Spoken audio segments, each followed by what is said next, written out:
Хочешь в Индию? То есть вот эти две бумаги у вас должны быть. Вот это ДГФТ и НОК. ДГФТ делается за 2 месяца до отлета, как минимум за 2 месяца. А НОК от ветеринара, справка об отсутствии возражений, делается непосредственно перед отлетом за несколько дней. Там говорят, максимум за неделю можно.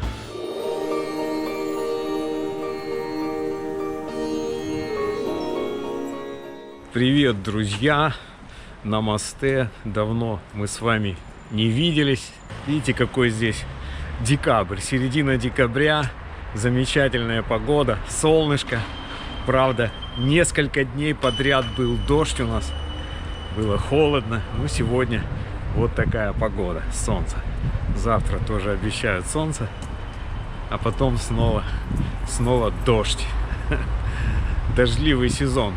Я здесь несколько дней назад озадачился вопросом, что нужно для того, чтобы поехать с кошкой в Индию. С кошкой, с собакой, с домашним животным. Вообще у них считается домашнее животное — это кошка и собака, и все.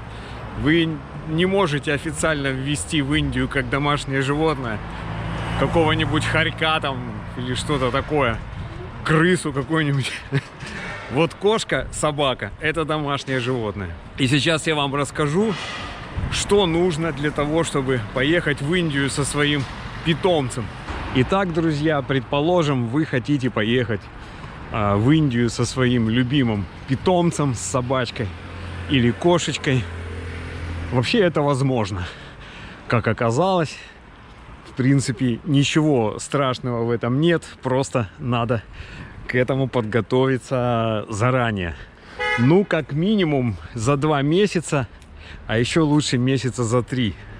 Естественно, у вашего котика или собачки должны быть сделаны прививки от бешенства. И от даты последней прививки у вас должно пройти не менее 1 месяца. И не более года. У Рокси уже 2-я прививка. Я недавно сделал 2-ю прививку. Тут уже, наверное, прошло недели 3 с момента постановки ей 2-й прививки. Хочешь в Индию? Какой голосистый котик. Да? Все хорошо у тебя? Котик, котик. А, вот еще один котик. Весна у них. В декабре. Вот, смотрите, друзья, какое классное место здесь. Такая поляна, просто замечательная. Я сюда с Рокси приезжал, вот на эту полянку, чтобы она погуляла на травке. Середина декабря. Смотрите, друзья, какие красивые цветочки в середине декабря у нас. Там какие-то лимоны на дереве и котики. Котики. Самая главная справка, которую вы должны сделать перед отъездом, называется НОК. Это переводится что-то типа справка об отсутствии возражений от главного ветеринарного врача того города, в который вы прилетаете с вашим питомцем. То есть, если вы прилетаете в город Дели, соответственно, вам нужно взять эту справку у главного ветеринарного вот этого врача города Дели. Если вы в Бомбей летите, то нужно обратиться в соответствующее учреждение в Бомбей. Сделать это нужно за несколько дней до отъезда. Вот буквально за 3-4 дня до отъезда нужно написать по соответствующему адресу.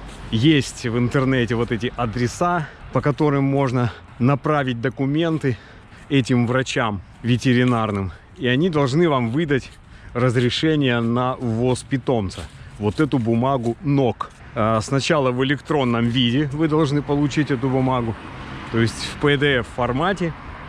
Вы скачиваете эту бумагу, распечатываете, берете с собой. Потом, когда вы прилетаете в Индию, по прилету вы должны заложить 1 день обязательно, ну то есть какое-то время, чтобы съездить к этому врачу, вот в эту, как бы, не знаю, что там, клиника или это какой-то офис, съездить вот к этому медицинскому чиновнику и забрать оригинал вот этой бумаги, своего вот этого нока. Он вам понадобится потом, когда вы будете выезжать со своим питомцем обратно из Индии. То есть обязательно это нужно сделать, иначе вас могут там как-то не выпустить из Индии, вашего кота могут не выпустить, и вам придется там нервы трепать на выезде. То есть понятно, сначала вы отправляете все документы, которые требуются этому врачу. Сейчас я остановлюсь подробнее на том, какие нужны документы, чтобы получить этот нок, эту справку об отсутствии возражений. Там не все так просто и гладко. До недавнего времени было все проще гораздо. Но сейчас усложнили процесс, как всегда. В последнее время в мире все усложняется. Мир становится более закрытым, и всем нужно платить больше денег, чтобы сделать какие-то простые вещи. Например, поехать с котом в Индию.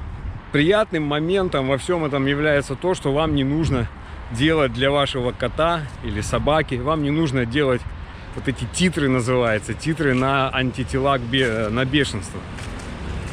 Это очень дорогостоящая штука. До всего вот этого подорожания, до выборов в Турции, это стоило 3000 лир. Сейчас, я думаю, наверное, 5-6 тысяч лир это будет стоить. Сделать просто титры эти. То есть у кошки берут анализ крови здесь, в ветеринарной клинике, потом отправляют этот анализ в Анкару, в столицу, потому что только в Анкаре делают эти титры.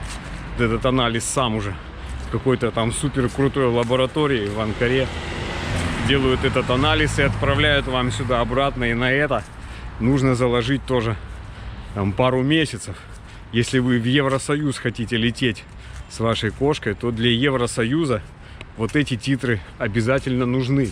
Но пока что на данном этапе для Индии титры не нужны. Вам не нужно это делать, и вы можете сэкономить очень большую сумму денег.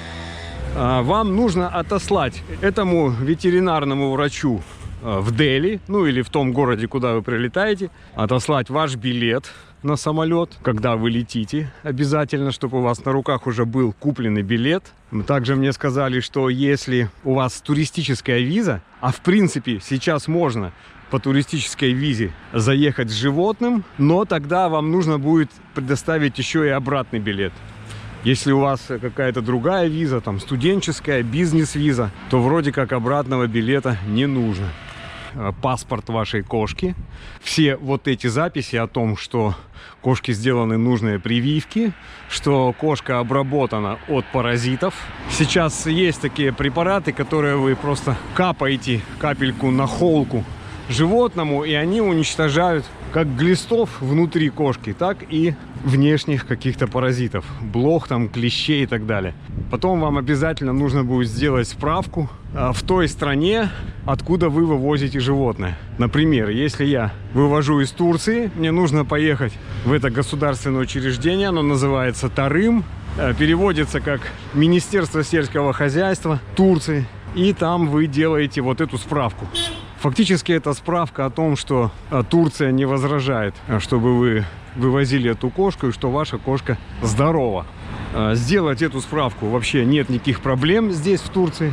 Вот, однако это стоит тоже денег. Здесь сейчас стоит 1099 лир. Ну, вот как-то так. Не 1100, а 1099. 1100 без одной лиры, наверное, чтобы было не так страшно. Я считаю, что это тоже очень дорого за просто бумажку. Но не суть. Платите денежку, получаете эту справку, потом сканируете, и вот этот скан тоже отправляете ветеринарному врачу в Индию. Но на самом деле все не так просто. Все это было сравнительно просто до недавнего времени. Сейчас они ввели еще дополнительную бумагу, которую нужно получать в Министерстве внешней торговли Индии. Без этой бумаги вам, во-первых, могут не дать вот эту справку, ее нужно тоже сейчас прилагать к документам, чтобы получить вот эту ветеринарную справку НОК об отсутствии возражений на ввоз животного. И вот эта справка называется ДГФТ или DGFT. Она выдается в специальном индийском ведомстве. Фактически это Министерство внешней торговли. Большое министерство. Там тоже на сайте, на специальном государственном, заполнить большую анкету и приложить документы. Опять же, паспорт кошки отсканированный или сфотографированный, те страницы, где есть записи о прививках и всяких процедурах. Свой паспорт. И, опять же, вот эту справку, которая дается перед выездом. Обычно здесь, в Турции, эту справку на вывоз животного вторым в этом Министерстве сельского хозяйства, обычно они ее дают за 2 дня до отлета. А вот я прихожу с кошкой и говорю, мне нужно такую справку сделать. Они мне говорят, а когда вы летите в Индию? А я говорю, я не знаю, когда я лечу еще.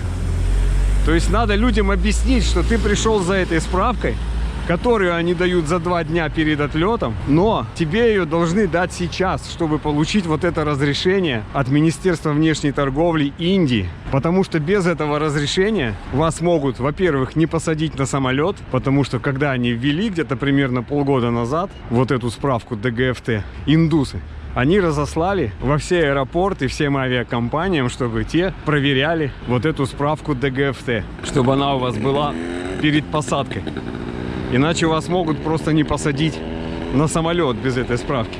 И, во-вторых, вот эта справка еще нужна, чтобы получить вот этот самый НОК, то есть справку об отсутствии возражений у ветеринарного врача. Если в аэропорту, например, в Анталии здесь, да, или в Стамбуле, они не могут проверить подлинность этой справки ДГФТ, что вдруг вы ее нарисовали где-то в фотошопе, то, естественно, в Индии ветеринарный врач этот, главный, у него наверняка есть доступ к базам, и он может легко проверить подлинность вот этой вашей справки ДГФТ. На самом деле, в получении вот этой справки ДГФТ тоже нет ничего сложного. Но дело в том, что это нужно сделать как минимум за 2 месяца до вашего путешествия. И именно это там и написано на сайте, что вы должны минимум за 2 месяца подать прошение на получение этой справки. И там еще нужно будет оплатить небольшую сумму на сайте. Сумма на сегодняшний день это 500 индийских рупий, наверное, сколько? Наверное, где-то 150 лир всего. Но чтобы оплатить, вам нужна банковская карта, под которой можно оплачивать где-то за пределами вашей страны. Лучше всего индийская, конечно, карта. Есть и люди, которые помогают сделать эту справку ДГФТ за некоторую дополнительную оплату. Прямо они находятся в Индии. У них есть там, видимо, индийские карточки, которые можно оплатить, эти 500 рупий индийских. И потом в какой-то день вот это министерство собирает совещание. А говорят, что это совещание проводится 1 раз в месяц. И вот там будут решать вопрос о выдаче разрешения на импорт вашей кошки. То есть нужно понимать, что это за министерство. Да? Там, например, ну представьте себе, что вы какой-то бизнесмен, у вас большая крупная компания, которая работает на международном рынке, и вы хотите, скажем, ввести в Индию 100 тысяч ноутбуков, да, каких-нибудь компьютеров, 1000 автомобилей и продавать их в Индии, хотите импортировать в Индию. И вы подаете заявку точно так же, как на кота. На этом сайте вы заполняете вот эти все вот бумажки, все эти формы заполняете. И то же самое нужно сделать для ввода вот этой маленькой несчастной кошки. Они там собираются, у них коллеги 1 раз в месяц, и они будут решать о разрешении на ввоз этих 100 тысяч ноутбуков или там 10 тысяч автомобилей, и между ноутбуками и автомобилями там будет где-то ваша кошка или ваша собачка. И потом, когда вы его получите, этот документ через месяц, может быть, как повезет. Кто-то через месяц получит, кто-то через 1,5, кто-то может через 2.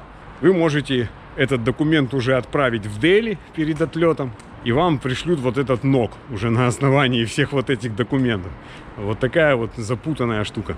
Замкнутый такой круг немножко. Но тем не менее, думаю, это все решаемо на самом деле. И вам нужно будет там еще указать какой-то адрес в Индии, когда вы заполняете. И это должен быть реальный адрес, потому что эта бумага туда придет, и вы должны ее забрать. И она тоже вам пригодится потом, когда вы будете уже выезжать из Индии со своим питомцем. Вам нужна будет вот эта бумага и вот эта из ног бумага. 2 вот этих оригинала вам будут нужны потом. Поэтому нельзя как-то фонарно написать какой-то адрес, придумать из головы. Это должен быть реальный адрес в Индии. Либо чтобы вы там были и получили потом эту бумагу, либо чтобы кто-то там из каких-то ваших друзей мог получить эту почту, потом бумажную. И вы потом, чтобы могли забрать эту бумагу, чтобы она была у вас. Вот это разрешение от Министерства внешней торговли. То есть вот эти две бумаги у вас должны быть. Вот это ДГФТ и НОК. НОК, еще раз, да, ДГФТ делается за 2 месяца до отлета, как минимум за 2 месяца. А НОК от ветеринара, справка об отсутствии возражений, делается непосредственно перед отлетом за несколько дней. Там говорят, максимум за неделю можно отправить запрос, и потом вы будете сидеть уже на измене, да, ждать, когда вам придет эта бумага. Я смотрел там в форумах, в Телеграм, в разных группах, люди получали вот эту бумагу НОК из Индии прямо уже во время регистрации рейса. Вы уже вот на измене с этим котом, билеты у вас куча багажа, а справки этой нет. И вы получаете ее в последний момент, уже когда вы стоите в очереди на регистрацию. Вот бывали такие случаи. И обязательно заранее сообщите авиакомпании, что вы летите с животным, чтобы вам этого животного разрешили взять с собой в салон самолета. Иначе могут либо вообще не пустить на рейс, либо посадить животное в багажник, в багажное отделение. Естественно, это не то багажное отделение, где там чемоданы, сумки. Это специально оборудованное, отапливаемое отделение, где находятся животные. Не в салоне, но отдельно от вас. И если у вас длительный перелет с несколькими пересадками, то может так получиться, что вы своего кота увидите там часов через 20 только. Будете лететь в самолете и думать, а живой он там, все ли с ним нормально. Мой друг Евгений улетал вот так с котом во Вьетнам, и котик у него летел именно в багажнике, и все нормально, котик прилетел благополучно. Хотя там была пересадка, 2 пересадки. Сначала одна была пересадка Анталия, потом Стамбул, пересадка в Стамбуле, он котика там не видел, все это переносили сами работники авиакомпании. И из Стамбула он уже летел во Вьетнам, и во Вьетнаме там еще одна пересадка у них была, уже на внутренних рейсах самого этого Вьетнама. Место назначения у него было не то, куда прилетал самолет из Стамбула. Самолет прилетал в столицу, а он какой-то в каком-то маленьком городе там живет. С котом до сих пор, вот уже больше года. Вот такая, друзья, непростая задача. Провоз кошки в Индию. Очень хочется мне показать Индию Рокси, потому что Рокси мой лучший друг здесь. Она меня целует в носик всегда. Я такой сплю, лежу, делаю вид, что сплю. А Рокси встает там в туалет сходить или похрумкать своими вот этими кошачьими радостями, сухариками. И потом опять залазит на кровать. Она приходит ко мне, к лицу, специально смотрит, все ли со мной нормально, жив ли, здоров я. Лизнет несколько раз меня в нос и потом идет в ноги спать уже. Вот такая кошка. И ну как ее оставить? Это даже мысли такой нет, чтобы можно было оставить кошку где-то вообще, где-то даже в самом хорошем месте. Это невозможно. Поэтому, друзья, сейчас я возьму кошку, посажу ее в переноску, и мы поедем вот в это Министерство сельского хозяйства Индии, в центральный анталийский, так называемый Тарым. Это огромная территория, государственное учреждение, там много всего, там даже кафе есть, такая большая территория. Я попробую сделать справку, вот эту справку на вывоз кошки. Получается, что эту справку мне придется сделать 2 раза. Сейчас, чтобы получить вот этот ДГФТ, отправить скан этой справки в Индию. И там еще через пару-тройку месяцев, как если я вдруг решу лететь с кошкой в Индию, еще раз перед отлетом надо будет сделать эту справку, еще раз заплатить 1100 лир, ну потому что она действительно какое-то короткое время, эта справка о том, что кошка здорова и нет никаких причин, чтобы не вывозить ее в другую страну. Поехали мы с Рокси в Тарым, будем брать сертификат здоровья на кошку. Рокси. Рокс.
почти приехали. Сейчас выходим уже.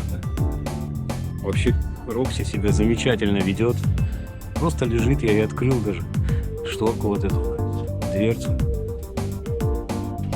Ей нравится ехать в трамвае. Удивительная кошка. Сейчас выходим, Рокси. Закрываем. Наша остановка. Вот оно, это заведение. Огромная территория. Тарым называется. Сейчас спросим, что нам надо. Рокси себя отлично ведет в трамвае. Похоже, ей просто даже нравится ехать. Когда я ее несу по улице, она может плакать. Но она, когда едет, просто лежит, выглядывает иногда. Все хорошо у нее. Ей понравилось ездить. Может быть, она и в самолете будет себя хорошо вести. Ну все, мы сделали сертификат. 1100 лир.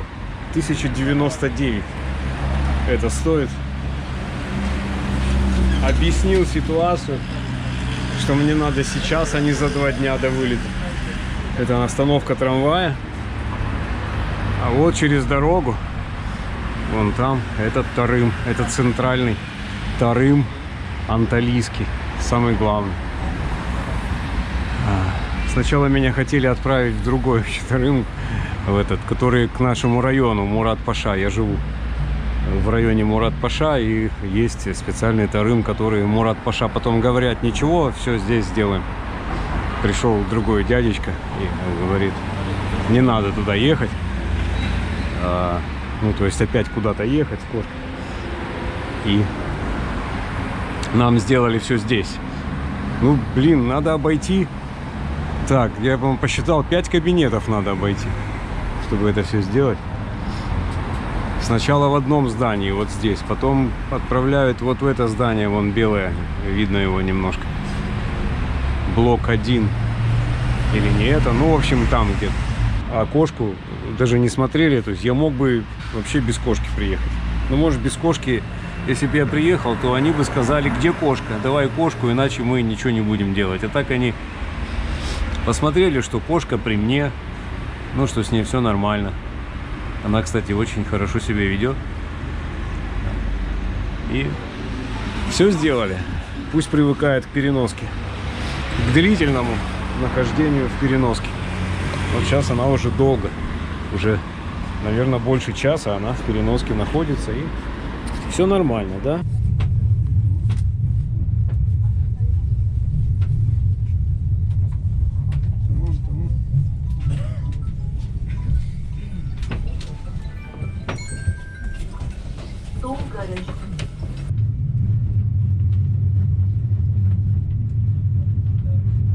Приехали в наш район. Сейчас надо мне сразу пойти попробовать отсканировать эту бумагу, то, что дали в Тарыме.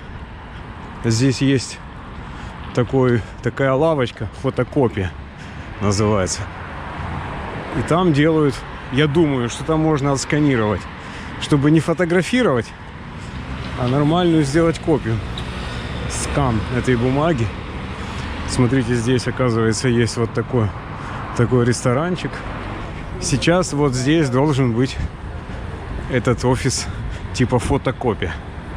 Сейчас пойдем бумагу попробуем отсканировать, если у этого дядечки, который там работает, есть сканер. Комагене. Я здесь, наверное, поем чикафте. А вот фотокопия. Вот видите, комагене. Вкусные завертончики вегетарианские здесь дают. А вот здесь фотокопия. Сейчас мы попробуем. Рокси сидит. Приучайся, Рокси, приучайся к дороге. Все нормально у нее, хорошо себя ведет. А я пришел поесть вот завертончики вегетарианские.